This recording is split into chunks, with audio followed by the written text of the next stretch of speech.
actually fundamentally our society and and the economy in general. So, Lindsay, from your perspective, you mind sharing your thoughts on that? Yeah, I think there are quite a few changes that are long-lasting changes, maybe part of this new normal. Um, the ones that will hopefully go away are things like hoarding toilet paper, but there are fundamental changes that I think were in progress prior to COVID, and COVID really accelerated those changes. And I think we'll probably get into that a little bit later, but migration to the Sun Belt and mountain states, that was already happening. And then you had this extreme acceleration. The supply chain is heavily taxed at the moment. There are some things that the way we spend time at home and our things that we are doing to our homes has really changed. So I think there are some really interesting things that are going to stick after COVID. Yeah, and I'll echo Lindsay's comments about, there was a lot of stuff that was already kind of in place and evolving prior to COVID. And, COVID just accelerated a lot of that stuff. But it also, brought up new industries. It highlighted some challenges within the overall economic ecosystem as well. And, specific to M&A, when you look at how do we evaluate deals and deal flow, and how do we ultimately underwrite these companies? I think we've all had to take a fresh look at what's really driving the economics of these businesses. Is it COVID, or is it growth, or is it something else? And so from a quality of earnings standpoint or a due diligence standpoint, we've kind of had to shift our mindset a little bit and look at every single deal and say, okay, well, what is really going on with this particular company? Yeah, we've got significant growth, but why? And is that sustainable? That's always been a question when you're evaluating a company is the cash flow sustainable going forward? And I think there's so much that's clouding the environment right now that it's vitally important to get that right so that you do have long-term success with these investments. Yeah, and I think another thing we really saw during the pandemic was even in one of the last bastions of old school, if you're not in the office, you're not working, was company-wide, industry agnostic. You saw a lot more relying on folks, letting them have remote connectivity, and then trusting your folks that they're still going to be productive, even though they're now balancing home life and work life in the same little office space in their home office, kids in the background, all that nonsense. So, from even a banking perspective, we went from almost everybody being on site to then overnight having to, even our operational staff, which is back of the house, processing all that stuff, giving them remote connectivity, and then setting up processes, redundancies, all the other stuff. And I think that's one of the big things that's going to stick is almost every industry is to that point now where it's accepted and it's no longer frowned upon if you're not in the office. Old school, the older guys, which I'm now one of, unfortunately. If you're not in the office, you're not working. That's kind of dead. It's going to be, even before pandemic, it was more of your Googles and your progressive companies that were open to that. Now it's more commonplace, even in financial industries and banking in Yeah, general. I'd add just a little bit to that. And I think what's one of the things, everybody sort of had this idea or this thought of working from home or having a more diversified kind of work from home, work from the office balance. And I think one of the things that the pandemic actually has done, it has forced management to allow to give that a shot. And I think what they've realized is, yeah, certainly people are very productive at home. So it's almost forced a trend of acceptance in some ways.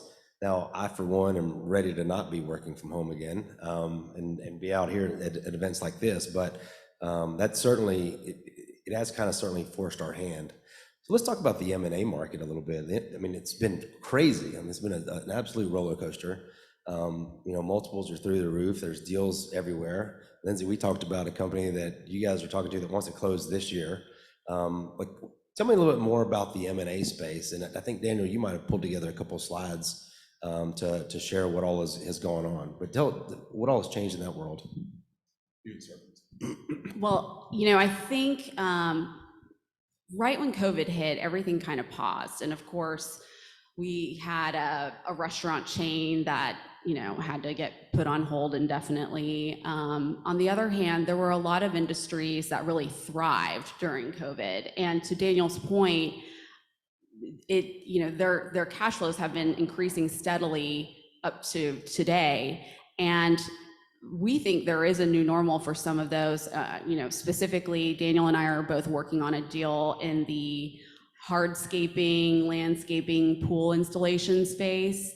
And it's been incredible, the growth they've had, and their backlog that goes out about 18 months would tell us that there's no sign of stopping, and that our way of life and our way of being at home has changed. And it's been really interesting to see just the flood of deals that have come through. I have some personal theories about why maybe everyone's rushing to sell their companies now, but that has been really, really interesting. And it's specifically companies that did pretty well during COVID. I think a lot of people think that we're kind of out of COVID, and maybe they thought if they had taken their business to market during the height of COVID, maybe they wouldn't have gotten the multiple they wanted. And now that, so they waited and waited, and now it kind of feels all right. And so everyone wants to sell. And then there's, of course, the potential cap gains tax increases. So it's been a crazy year. Yeah, absolutely. And this first slide here, this was published by PitchBook earlier this week. So very timely information. This goes through the first 3 quarters of 2021. And this one illustrates the number of deals that have closed in the first 9 months of 2021 compared to prior fiscal years or prior calendar years.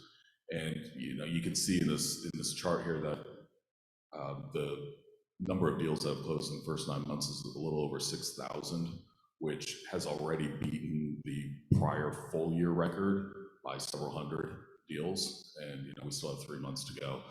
And so kind of to my cheeky point earlier about is anybody not busy in this room?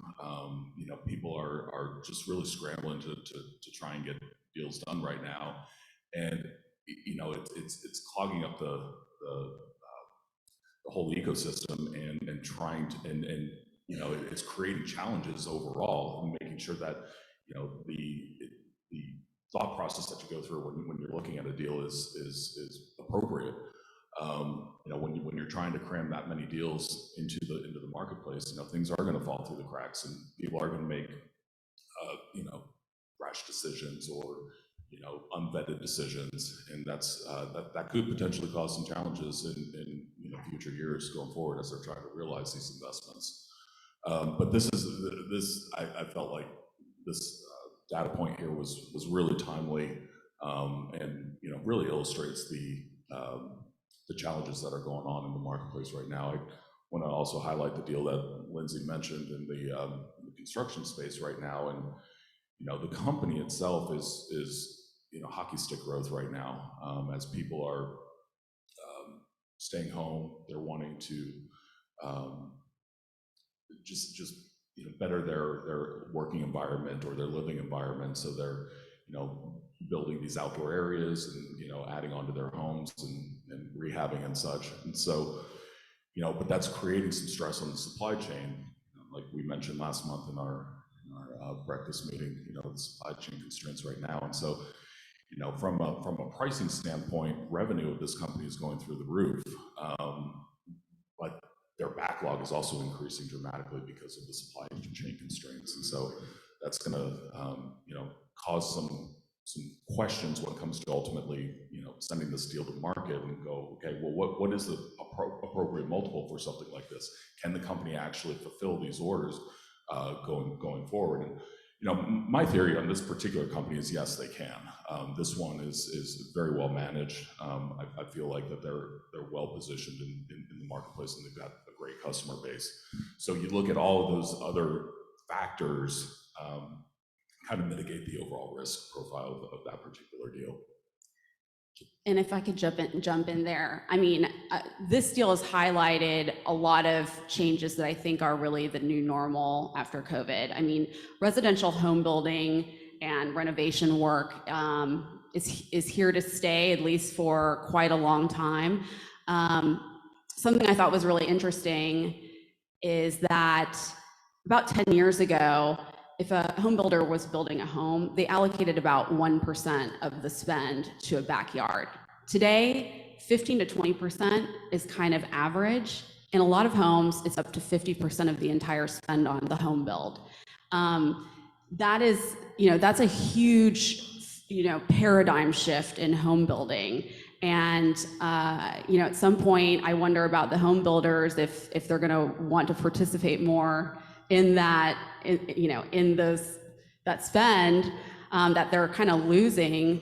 But, that just says that outdoor spaces, outdoor living is really important. I also saw a statistic that showed that if your home has an outdoor pizza oven, it can sell for over 3% more than homes in the area. Crazy statistic. Is there anyone in the audience here that's adding onto their home or building a backyard space? Yeah, it's crazy. I got a quote for a pool at my house, and it was 30% of the overall cost of my home. It was crazy. And then, extrapolate that when you, again, supply chain issues, the biggest supply chain is individuals to actually do the work. So I had dinner with a gentleman last night. He's building a house and it's taken 9 months longer than he thought, and they have 40% overruns on costs purely because they can't find the labor from framing the house all the way to the finish out, and then also, like Daniel and Lindsay were saying, finishing the backyard, doing all that stuff. The other thing too that was very interesting in this kind of a new normal is the industries you think are kind of sexy because of the non-interruption, which would be IT, and then also your financial services. Of course, those are trading well, but you're also seeing business to consumer coming to the forefront and still getting solid multiples because the consumer's never been stronger due to the stimulus. Now, it may be a short time that happens, but those deals are still coming to the forefront and even into the consumer, non-bank consuming lending groups. So your your subprimes on autos, things like that. Those type of companies are also doing well in this market right now as well, seeing it come across the desk quite a few times. So that's some of the other things I've noticed post-COVID, theoretically, like Brendan said, we probably aren't out of that yet, but that's kind of what we're starting to see come through. And again, yeah, people trying to still close deals by year end is pretty funny. I think another trend that sort of started before, I touched on it, the migration from places like California and New York, Northeast to the Sun Belt mountain states. We have a deficit of about 7 million homes that are needed, and a lot of people have speculated as to how we got that far behind. And it's being driven by millennial home buyers wanting to now buy a home. And something that we talked about that I think is really interesting that is driving a lot of this market is millennials were really the first generation that didn't do the go to college, get married, buy a home, and kind of trickle into the home market. Millennials lived in condos, they got married later, they had kids later.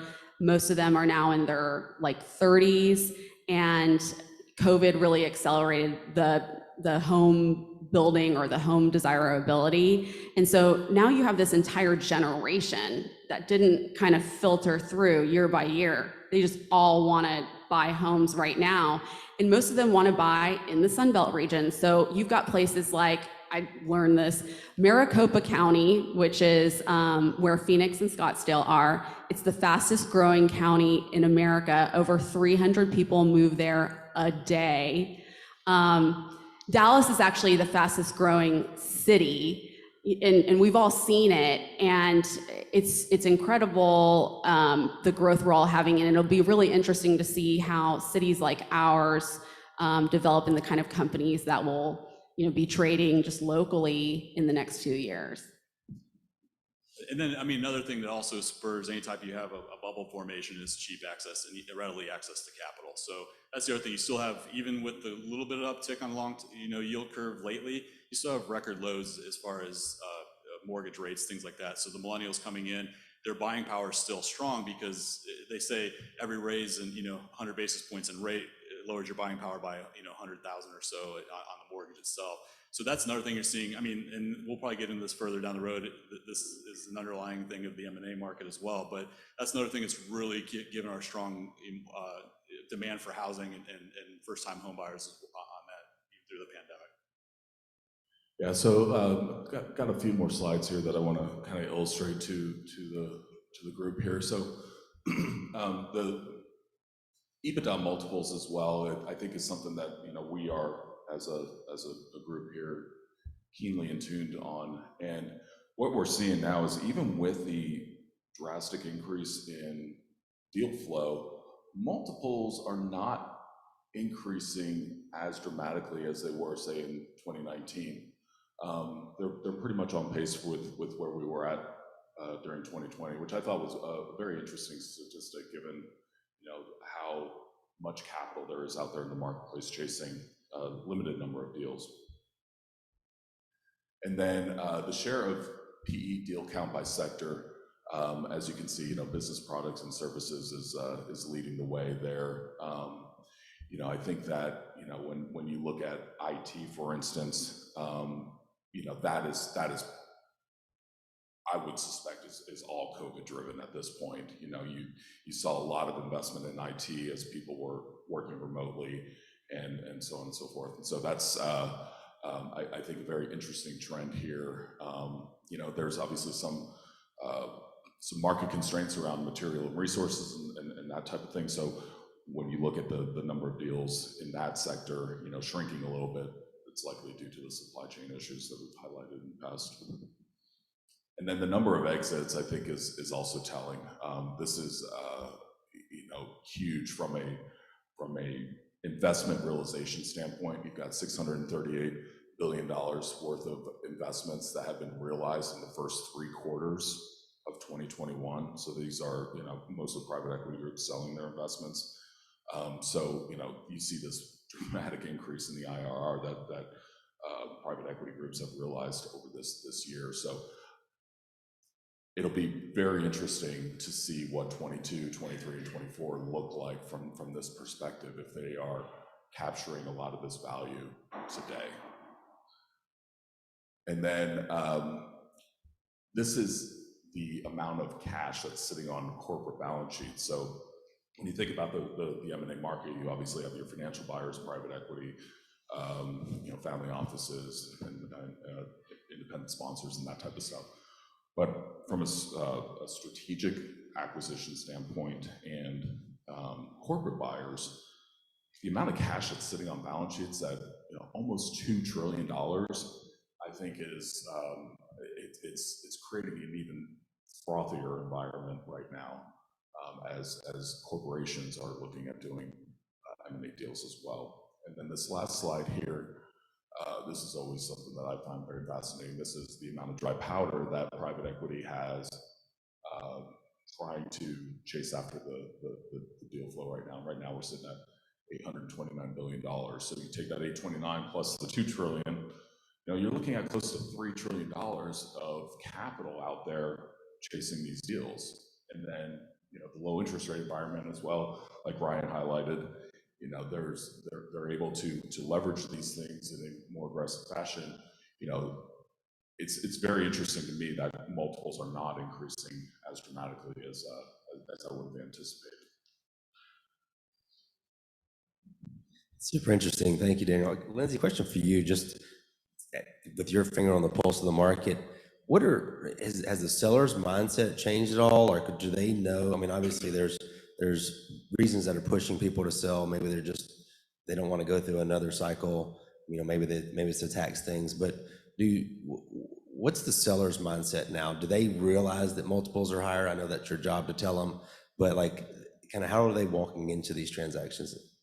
I mean, a lot of times when a seller comes in, they don't really know what the multiple is. They always want to ask you, and the answer is always, it depends. But the cap gains tax increases definitely pushed a lot of people, and who knows whether that will be retroactive or if it'll go into effect in January, and what it will really even be. There's a lot of question marks around that. But I think the big push for business owners was this COVID fatigue, just getting through it. They're just ready to kind of move on. Because that's the one thing, it's kind of funny, we all have sort of a PTSD where we forget the whole period of 18 months, that just the events, I mean, all the way from the Saudis and Russians going into price war overnight, tanking the oil markets into COVID. So the human psychology piece of it's one thing I think as M&A professionals, we kind of forget. A lot of these guys have been through, I mean, literally a career worth of struggle within a 12 to 18 month period, all the way into, you know, worrying about just keeping the doors open for some of the small mom and pops with, and then getting the PPP money and all the struggle they had to do on a daily basis. And it's kind of like, you know, boxing a 12-round match. Eventually, enough shots to the body, the head will fall type of deal, metaphorically. And that's where I'm starting to see that. It's two schools of thought. Either they're fatigued or they see, like the other slides showed, there's a great ability to, if they got growth capital, to start maybe swallowing up some others and aggregate some fragmented industry types. And so those are kind of the two schools of thought I've been seeing lately on that. And I mean, we're almost getting whiplash when it comes to some of the economic data out there. I mean, does everybody remember a year ago when oil prices went negative? I mean, who would have thought that would have ever happened? And now, you know, they're like, oh, well, you know, we've got tankers sitting off the coast filled with oil, and, you know, there's just not enough demand out there. And now, you know, oil's above $80 a barrel, and now they're saying, well, there's supply shortages. And it's like, in the course of what, 11 months, this has occurred? Like, what's going on here? I mean, it's really fascinating. And then I saw a picture of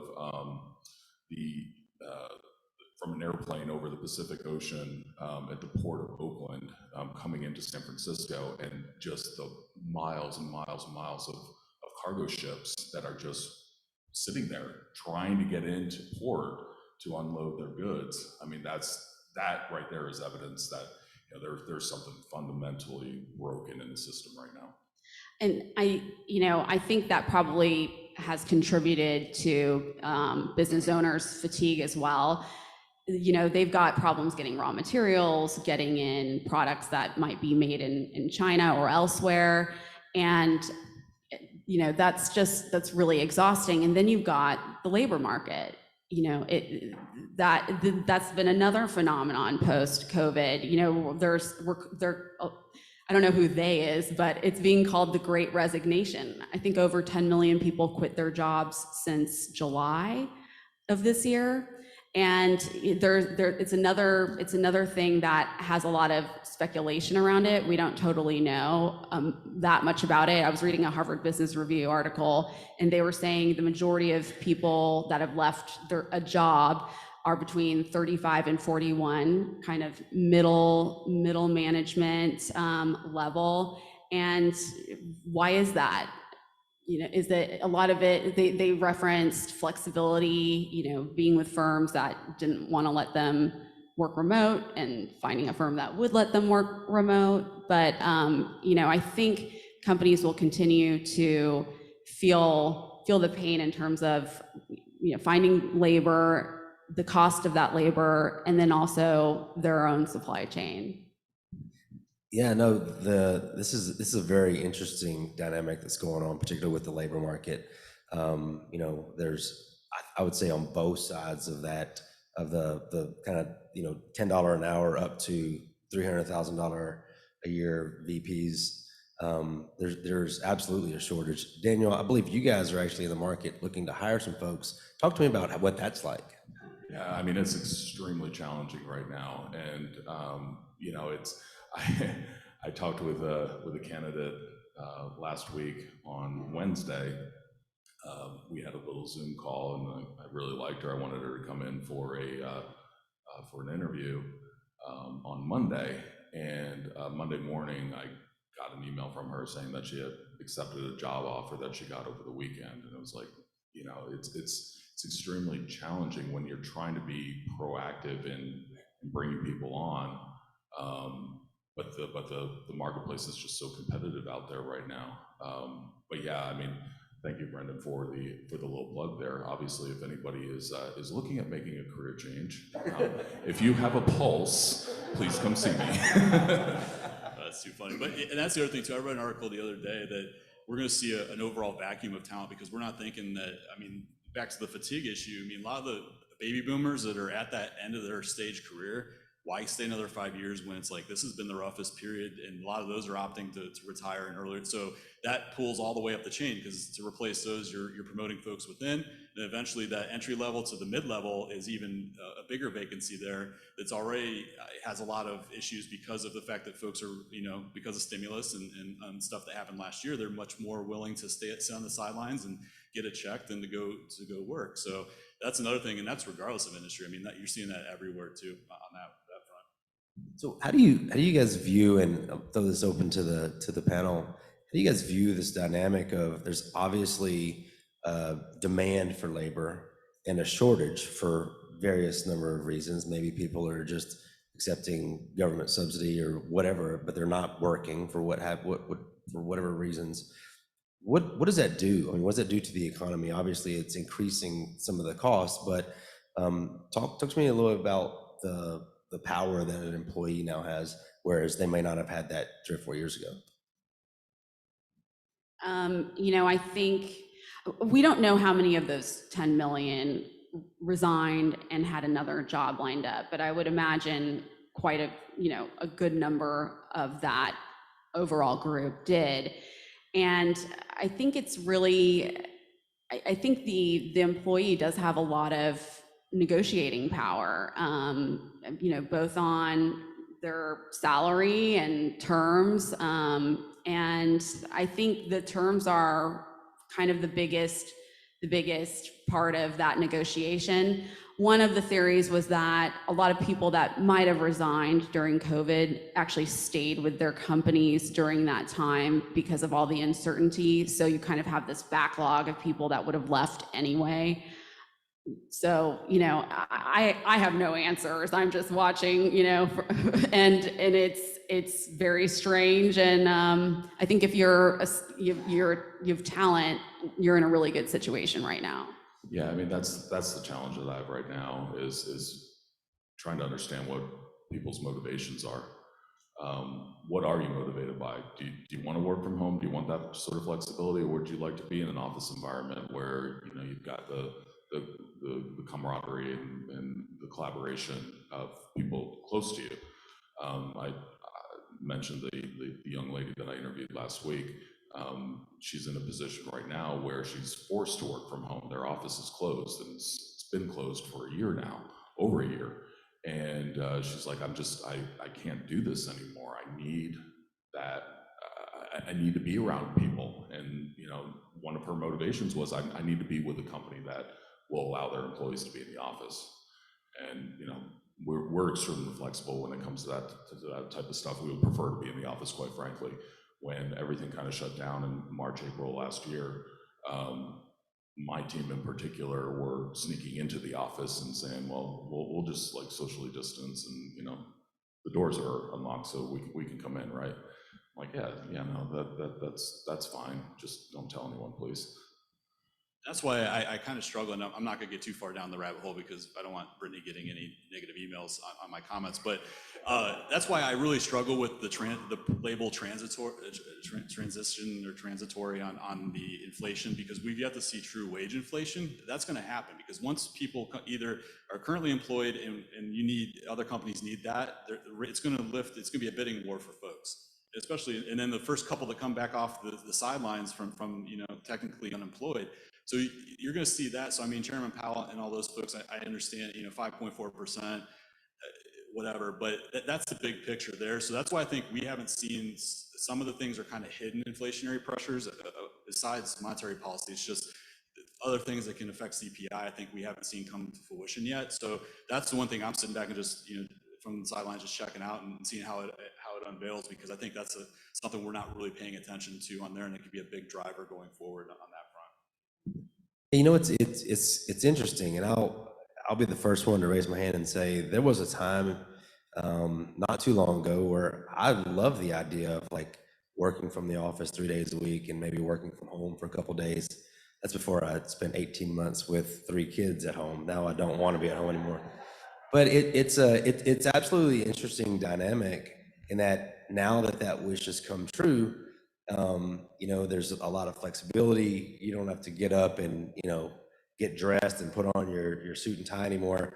I can't tell you how many conference calls video calls that I've been on that, gosh, I'm glad nobody asked me to stand up because I was still in my pajamas from the waist down. But I mean, it's a cool environment in a way, but there's some downsides to it as well, right? And we were talking about this the other day. If when I was younger and I was learning the business and learning the trade, I didn't learn from the books. I didn't learn from video conferences. I learned from people. How does this working from home environment, how does it change that, the mentoring attitude or kind of element of that piece? I mean, I think we're in the middle of a big experiment right now. But, kind of to the topic of this conversation, I think if you don't need a lot of people, you're probably a winner right now. I think it'll be really interesting to see. I appreciate the flexibility. But I think the inflation piece is a really big deal. I mean, prices are going up on everything. And there is a certain amount of wage inflation, but at what point is that really going to hurt, especially the lower wage earners? And I don't know. And how long is it going to take for those ships to be able to go to port? When does that get resolved?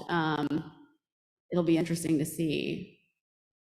And on the individual, another thing I think, if business was static, it works fine remote. You don't have to worry, but I think over time, corporate culture could erode because as new folks come on, the way they assimilate is following the others that are already there and learning what they're doing. So I think that's the thing, it's always in vogue. And what's funny is we as humans, we have to swing wide. We don't just do it halfway. So the fact that we're now, remote, it's great, that's all we're doing. I think over time, you're gonna see kind of a middle ground workout and be more of a hybrid format where you're gonna have, a typical office, because you still need, we're social folks at our core. We need that, we need, the morality, we need groups, we need that. And I think that's what you're gonna see from small business all the way up to the big boys. It's kind of that swing back a little bit.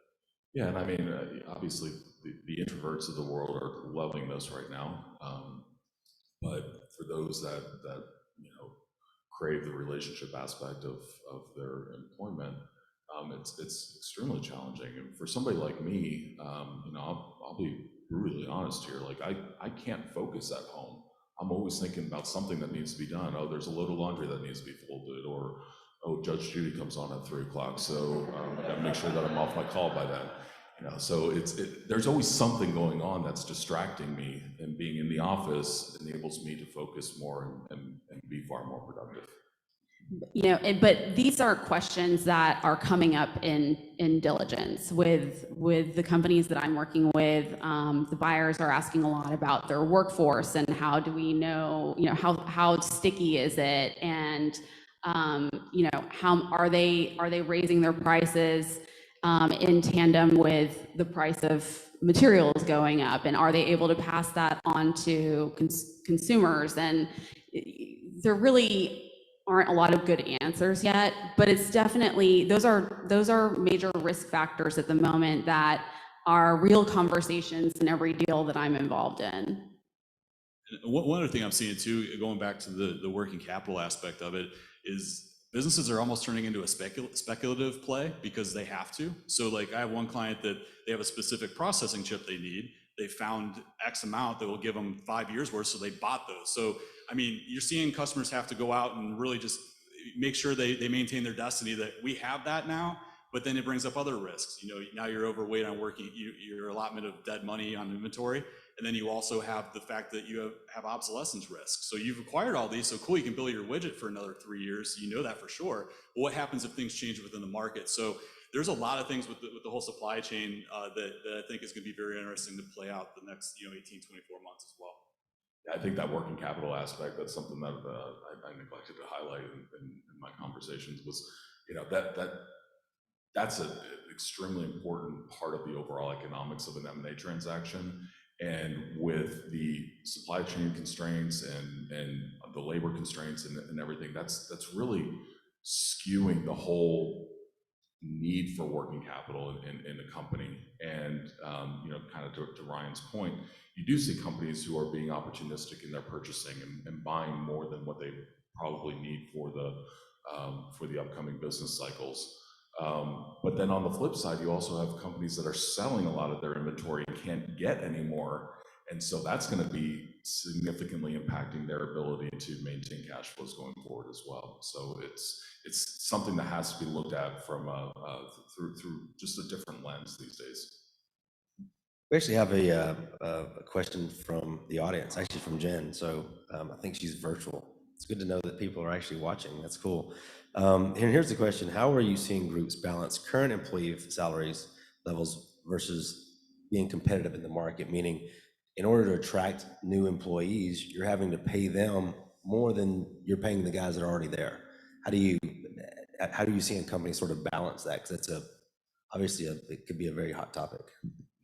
Yeah, I mean, I see that firsthand with my hiring at my firm, and it is challenging. But getting back to my earlier point, I need to figure out what people's motivations are. Not everybody's motivated by money. Some people are motivated by the work environment, or some people are motivated by corporate culture, so on and so forth. And so it's important just to not necessarily just throw a bunch of money at people and say, okay, well, here you go, and expect that to be the answer. That isn't always the answer. Now, for some people it is. And, I caution a lot of younger folks that, yes, you might get that significant uptick in your salary initially, but don't expect to get very large raises going forward. And you're also going to be expected to perform at a higher level than what you were performing previously. And so it's very important to be communicating with those folks and making sure that the expectations are clear when it comes to throwing money at them. I would say that, the client that Daniel and I are working on, he's had, even though he's in the construction space, which, has historically been a difficult place to, be sticky with labor, this company has been really sticky. And part of that is they pay very well compared to their competitors. But the other piece is the culture. And that's such a kind of ambiguous term. I mean, what about this culture? I mean, I think probably the fact that their leadership is given a lot of ownership over how they run their part of the company. But, I think we're all trying to figure out what is culture? How do you affect it? How valuable is it in a deal? And, if it keeps your employees, I would say it's very valuable. But then, how do you measure it? And I can just add this comment. I mean, I just added the HR directors to my prayer list because, I mean, that's tough. I mean, there's a lot of pressures on the HR and the the individuals, all the way from, okay, you're elevating wages on new incoming folks, but how do you play the inner political game of the current folks here in the office? So yeah, like I said, it's a tough question, and I don't know what the overall solution is, but I'll just pray for them. I mean, I'm sure they're appreciative of those prayers too. It almost feels like, I mean, how many people have went out to the market to like renegotiate your mobile cellular plan, and there's ads online that say, hey, $10 a month for the next 12 months, only if you're a new customer. Well, as an old customer, that kind of sucks, because like, okay, I've been your customer for 3 years, and you value me so little that you're going to give a brand new customer such a great deal that you're not going to offer to me. I got to feel like that same mentality or that same feeling probably hits the current customer base, or the current employee base. So moving to that, now follow me down this rabbit hole just a minute. We've got this environment where there's obviously a shortage of labor across all chains. The culture is tough.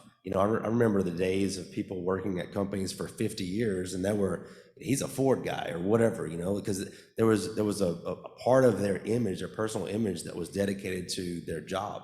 Well, now people aren't anywhere for very long, and now you throw in this work from home environment, the camaraderie, the feel of family, the feel of being partners in a company, that kind of fades a little bit.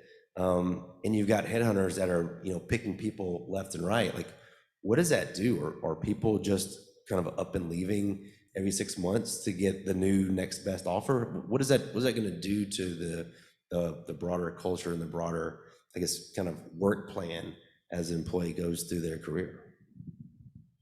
What I've noticed, I mean, especially in the banking side, C-suiters are really having to develop their bench better, not just the next on deck, but farther down. So, I mean, the big boys have always done it well. I mean, Chase does a tremendous job. I mean, Jamie Dimon, he moves all those folks around the bank, has a great bench set up. But I'm seeing that more where, you know, the contingency planning and all that is coming more to the forefront. That, I mean, all the way down through operations. I mean, both sides of the fence. You got to have, okay, these folks can move to that spot so you don't have an interruption that affects your end customer at the end of the day. So I'm seeing that a lot. It's a lot more planning. Folks are having to figure things out because, I mean, we're all here for a reason. We leave our families every morning to make money to support that. So you can't always, I mean, there are going to be some job jumpers, but there may be opportunities that are once in a lifetime that folks are going to leave for. So you said, I think I'm seeing a lot more strategic planning that way, where you didn't have that as much, you know, all over the industries. Before, the big boys did it very well, but now you're seeing that more coming down to, you know, middle market and lower companies really doing a lot more planning on that side. And I think that's probably a trend that was accelerated during COVID. And so companies that can figure that out, you know, figure out that culture piece, you know, beyond just the salary, I think are going to be big winners, because the current majority of the workforce, they're not just going to stick it out for no reason. They have to feel like there's a reason to show up, and I think a lot of that is going to have to do with culture. And so, you know, as acquirers, as business owners, how do you create a meaningful culture? I think that's a really big question in terms of building value for a potential exit in the future.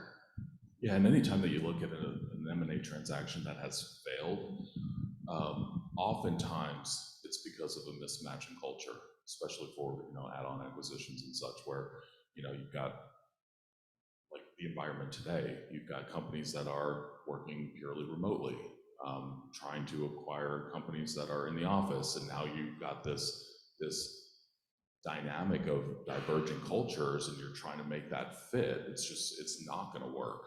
And so, you know, when I first started doing this work back in 2007, you know, there were corporate culture consultants out there, you know, who would go in and analyze the culture and stuff, and I'm sure they're still present today. But back then I was like, I don't really see how that's going to be all that meaningful in the deal. However, today, it's extremely important to make sure that you have that right. We were looking at acquiring a firm that was working solely remotely and had planned on continuing to work remotely for the foreseeable future. And we passed on that acquisition simply because of that. We said, no, our people want to be in the office. We need them to be in the office. That's how we ensure client success. And their beliefs were different. And so we stopped the conversation and said, you know, this is not going to work for us. And so I think that that's present in a lot of deals these days. And I think that's coming more to the forefront. I mean, we've always been in the people business, but we lost sight of that sometimes. And in M&A transactions I've been seeing lately, it is a bigger, like Daniel was saying, more of a culture, making sure that fits, because it's one of your risks. But I think the whole COVID period has really pushed that to the forefront, all the way from how we were handling folks getting sick and, you know, processes there, into now post that, how are people now working? What does that look like? And on a go forward. So I think that's another trend we're going to see coming long term. Yeah, no, absolutely. I mean, the way that I sort of think about it, and I'm, you know, one of the big platforms that I'm building is in the IT services space, and the way I like to think about it is all of your assets are wearing pants. Well, not always on the video calls, they're not, but generally speaking, they are. And how do you make sure that you keep those assets? Your business is run by people, and those people have to be happy at where they're at, or else some headhunter is going to offer them 20, 30, 50% more to leave and go somewhere else. So there's certainly, you know, the whole pandemic thing has certainly been a whirlwind. You know, there's obviously been some very big winners and some very big losers. And I would also argue that there's some elements in there, particularly in labor and in how we live our lives and the social element of the economy now, that I'm not sure if it's a winner or a loser. There's probably elements of both. So, interested to see sort of how the next, year, 2 years, 3 years, or we look back in 5 years from now, what has stuck and what has proven to just sort of be a flash in the pan. So that's the majority of the things that we want to discuss. So we've got a couple extra minutes. Are there any questions that the audience want to ask? We were that good. Yes, sir.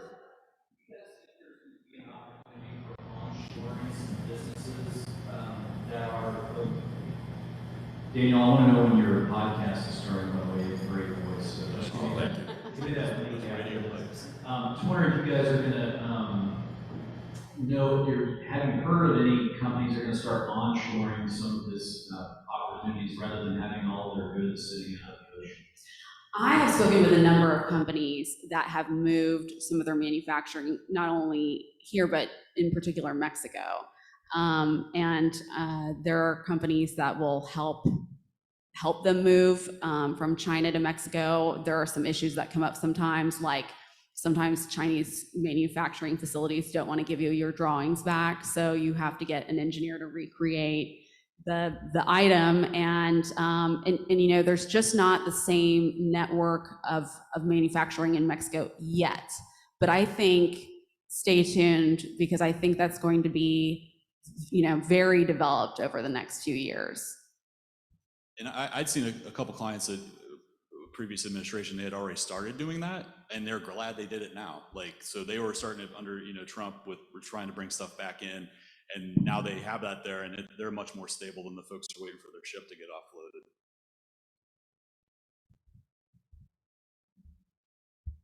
Good question. Anybody else?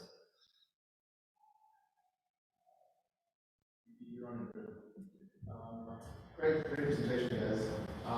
David, this is kind of probably focused more to you. The traditional QB process was get out in the field, kick the tires, talk to the guys on the loading dock, and really get into the roots of the business. And I know during COVID, a lot of that had to stop. Where do you see that? First of all, how does that impact your process? And how do you see that going forward? Is that still going to continue with the remote, or is it going to go back into the field? Yeah, that's a great question, Larry.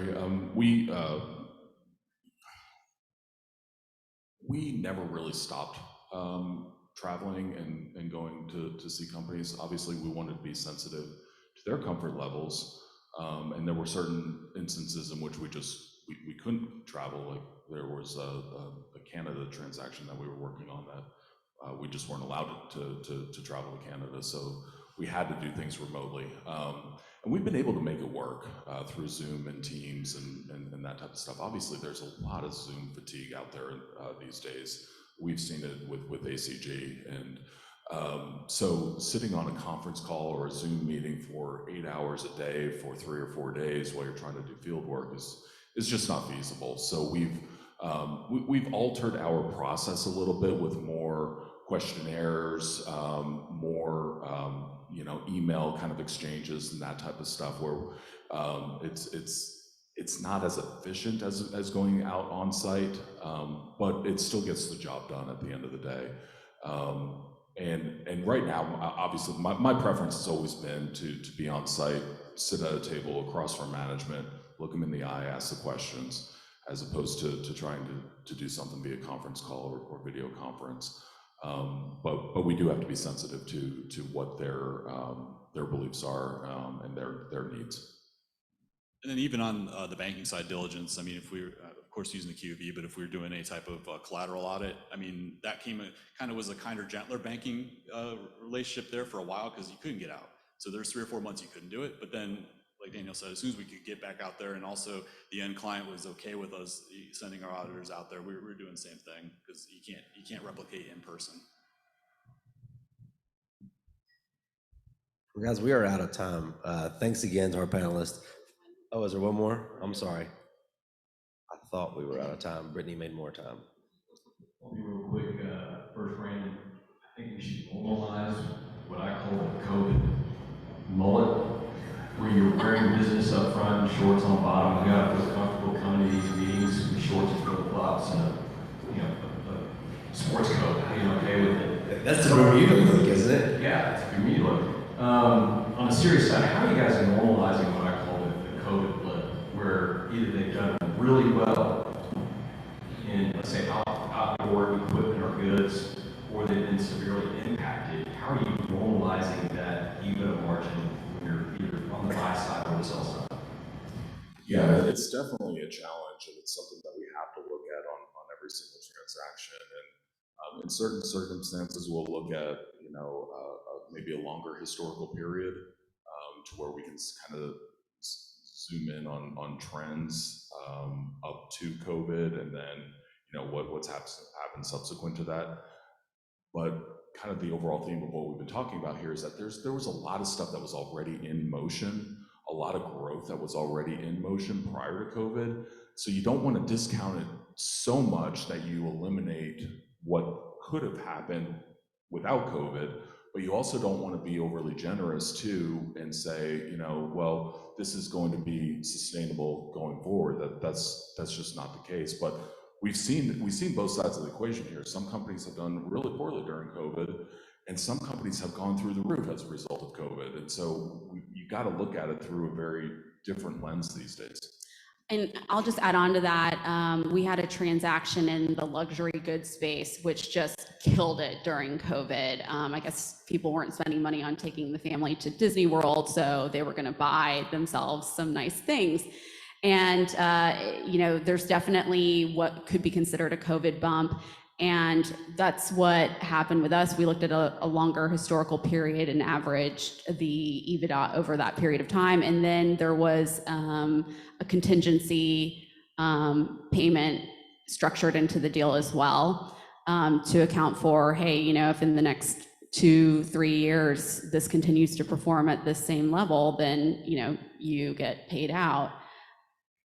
Yeah, that's very, very true, Lindsay. I mean, deal structure is key these days, and making sure that you're structuring it properly with these, earn-outs and that type of stuff is what we're seeing as people are trying to compensate for this.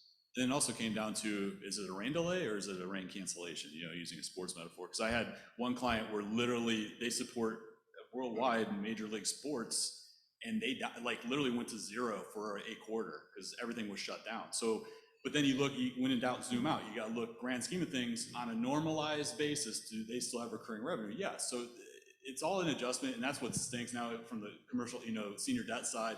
I mean, everyone's its own special little snowflake. You got, as far as adjustments, believing within the earnings and things like that, where then you have other companies that if they were in the big boxes as far as grocery, and they were in certain, food and beverage went nuts. So they have a hockey stick too. So it's really, it's relationship play, and then B, it's really, if it's Johnny come lately, it's gonna be tough to put a multiple to, but if they have a long time history, like Daniel said, it's a lot easier to work back into and get comfortable with the numbers.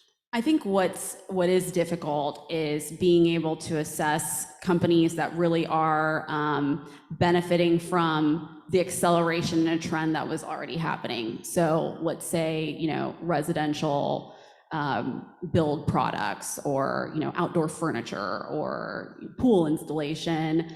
And, there are plenty of other types of businesses as well that, cannabis companies, and that did really well, and maybe not in the public markets, but did well in their private businesses. And, that's probably not going to go backwards. That's probably just going to continue to go forwards. And so in transactions that I'm working on, it's finding enough data to support that, this is not a bump. This is a onward trend we're on. Thanks, guys, and great question. We are definitely out of time now, so if you don't mind, a round of applause for our panelists. Thank you.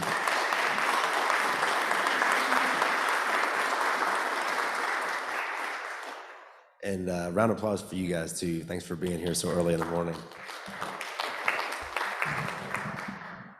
Thanks, guys. I appreciate y'all's insight on the matter. It sounds like employees are definitely winning with a lot of options out there. So thanks again.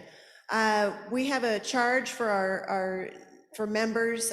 All of us at some point change directions in our careers. If you're in transition and you need help with referrals or help getting plugged into ACG DFW, our board of directors and our ambassadors are here to help. So look for somebody with a blue ribbon, says board member, or somebody with an ambassador pin, and they're happy to point you in the right direction and make some good connections for you. Once again, thanks to our sponsors. Thanks for everybody for joining us today, and we hope you will join us at next week's event next Wednesday evening at the Stir in Addison, not the one in downtown, but the one in Addison. So come on up north again to the Stir next Wednesday evening for a happy hour networking event. Remember to follow us on our social media. It was up on the thing, but LinkedIn, Facebook, Instagram, and stay in the loop and register for upcoming events ahead of time, please, so we know who's coming. And remember that relationships are the deal. Thanks, everybody.